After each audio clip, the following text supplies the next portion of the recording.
చాలా బ్యూటిఫుల్గా ఉందని చెప్పాను. అండ్ మీ లిరిక్స్ కూడా ఆల్వేస్ బ్యూటిఫుల్గా ఉంటాయి. Over to you సనారే.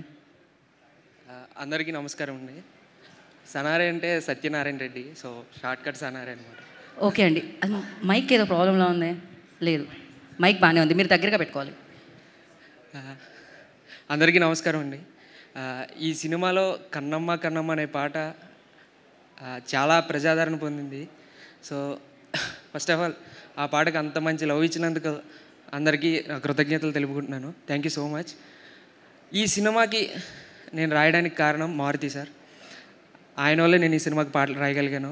సో అంత మంచి అవకాశం ఇచ్చిన మారుతి సార్కి thank you so much sir. మీరు ఎప్పుడూ నన్ను సపోర్ట్ చేస్తారు, ఇలాగే సపోర్ట్ చేస్తారని మనస్ఫూర్తిగా కోరుకుంటున్నాను sir. Thank you so much. ఆయన వల్లే ఈ కన్నమ్మ అనే పాట రావడం కూడా జరిగింది. సో ఈ సినిమా విషయానికి వస్తే ఫస్ట్ సుబ్బు గారు నాకు కథ చెప్పినప్పుడు చాలా చాలా ప్రేమ ఉంది ఈ సినిమాలో. అది ఇప్పటి వరకు చూపించింది చాలా కొంత మాత్రమే. సినిమాలో ఇంకా చాలా ప్రేమ ఉంది. అంతా మీరు 19th చూడబోతారు. ఈ సినిమాకి చాలా జర్నీ చేశాను అనమాట. ఈ సినిమా స్టార్ట్ అవుతున్నప్పుడు నేను సరిపోదా శనివారం సినిమాకి రాస్తున్నా. అప్పుడు అడిగారు అనమాట నన్ను, ఏ సినిమాకి రాస్తున్నావు అంటే బ్యూటీకి అని చెప్పాను అనమాట. దాని తర్వాత మెకానిక్ రాకీ అని ఒక సినిమాకి రాసా. అప్పుడు ఏ సినిమాకి రాస్తున్నావు అంటే బ్యూటీకి రాస్తున్నాను అని చెప్పా. దాని తర్వాత hashtag single, home town, Jack ఈ మూవీస్కి రాస్తున్నా. అప్పుడు ఏ సినిమాకి రాస్తున్నావు అంటే బ్యూటీకి రాస్తూ ఉన్నాను అని చెప్పాను అనమాట. చాలా పెద్ద జర్నీ ఇది, బట్ చాలా మనసుకు దగ్గరైన జర్నీ. సుబ్బు గారు అలాగే సాయి గారు ఎప్పుడు ఆయన ఇచ్చే ఇన్పుట్స్ ఏవైతే ఉంటాయో అవి చాలా ప్లస్ అయ్యాయి అనమాట ఈ సినిమాకి.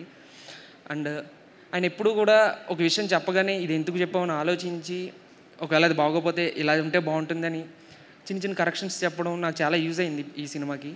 అలాగే కన్నమ్మ అనే పాట కూడా చాలా మంచిగా వచ్చింది. ప్రెటీ అనే పాటలో కూడా సుబ్బు గారి ఇన్పుట్స్ చాలా ఉన్నాయి.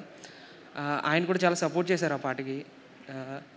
అన్నిటికన్నా ముఖ్యంగా విజయ్ బుల్గని అన్న, ఆయన నాకు సొంత అన్న లెక్కే చెప్పాలంటే. ఆయన సపోర్ట్ కూడా ఎప్పుడూ బాగుంటుంది అనమాట. నువ్వు రాయగలవు సనారే, మంచి పాట ఇద్దాం, మంచిగా చేద్దాం అంటే. ఈ సినిమాలో ప్రతి ఒక్కరూ కూడా వారి క్రాఫ్ట్కి వారు ఇచ్చిన లవ్ ఏదైతే ఉందో అందులోనే బ్యూటీ ఉంది.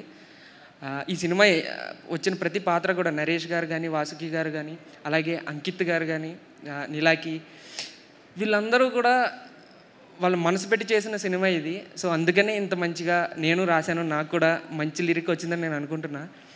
కన్నమ్మ కన్నమ్మ అనే పాటని ఇంత పెద్ద హిట్ చేశారు. Thank you so much. అందులో ఒక లైన్ ఉంటుంది అన్నమాట, చినుకు చినుకుగా మనసు పైన చనువు కురిసే వర్షంలా, పెదవికెదురుగా పెదవి పడిన నరకం ఉందే స్వర్గంలా. అంటే ఒక ఇద్దరు లేలేత ప్రాయంలో ఉన్న ఒక ఇద్దరు యవ్వనంలో ఉన్న యువకులు ప్రేమలో అప్పుడే పడుతున్నప్పుడు వాళ్ళిద్దరి మధ్యన వచ్చే చనువు చినుకుగా మొదలై వర్షంలా వాళ్ళ మనసులపై కురుస్తుంది. అలాగే వాళ్ళిద్దరూ ముద్దు పెట్టుకోవడానికి వాళ్ళిద్దరూ దగ్గరగా వచ్చినప్పుడు వాళ్ళిద్దరు ముందు పెదానికి మధ్య ఆ నరకం ఏదైతే ఉందో, ఆ సెకండ్ గ్యాప్ ఏదైతే ఉందో అది స్వర్గంలా ఉంది అని రాయగలిగాను. సో అటువంటి లైన్స్ని యాక్సెప్ట్ చేసినందుకు ఫస్ట్ సాయి గారికి థ్యాంక్స్ చెప్పాలి. సో ఇలాగే కన్నమ్మ పాటని ఇంకా మరింత హిట్ చేసి మా బ్యూటీ సినిమాను కూడా పెద్ద హిట్ చేస్తారని మనస్ఫూర్తిగా కోరుకుంటున్నాను. థ్యాంక్ యూ సార్ ఎస్కేఎన్ గారు ఇక్కడికి వచ్చినందుకు. Thank you sir Maruthi sir. Thank you అండి. మీ అనుభవంతో అంత బాగా రాసినందుకు మరొకసారి కృతజ్ఞతలు తెలియచేసుకుంటున్నాం సనారే గారు మీకు. సో మీరు ఇలానే మంచి మంచి మాటలు